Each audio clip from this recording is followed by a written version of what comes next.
বৌদির কাটা মুন্ডু নিয়ে হাতে করে ঝুলিয়ে থানায় পৌঁছলো দেওর। এটি কোনো সিনেমার দৃশ্য নয়। হাতে কাটা মুন্ডু নিয়ে নির্দ্বিধায় রাস্তায় ঘুরে বেড়াচ্ছে এক যুবক। ওই মুন্ডু থেকে অঝরে পড়ছে তাজা রক্ত। এই দৃশ্য দেখে আতঙ্কিত হয়ে পড়েছে এলাকাবাসী।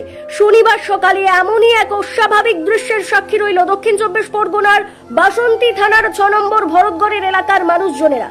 স্থানীয় সূত্রে জানা যায়, শনিবার সকালে এক যুবক হাতে কাটা মুন্ডু নিয়ে সোজা রাস্তা দিয়ে হেঁটে বাসন্তী থানায় পৌঁছয়। পথচারীরা এই দৃশ্য দেখে হতভম্ব হয়ে পড়ে। তাতেও কোনো যুবকের হেলদোল নেই। হাতে কাটা মুন্ডু নিয়ে সোজা ঢুকে পড়ে ওই যুবক থানাতে। এই ঘটনায় আতঙ্কিত এলাকাবাসীরা বাসন্তী থানা গ্রেপ্তার করেছে। পুলিশ সূত্রের খবর, ধৃত যুবকের নাম বিমল মণ্ডল। জেরায় পুলিশকে সে জানিয়েছে কাটা মুন্ডুটি তার বৌদি সচি মণ্ডলের। কি কারণে বৌদিকে সে খুন করলো তা অবশ্য স্পষ্ট নয়। প্রাথমিক তদন্তে পুলিশের অনুমান, ওই যুবক মানসিক ভারসাম্যহীন, প্রয়োজনে মনোবিদদের সাহায্য নেওয়া হবে। প্রত্যক্ষদর্শীরা জানান, এদিন সকালে গ্রামের মাঠের রাস্তায় তারা ওই যুবককে দেখে চমকে ওঠেন।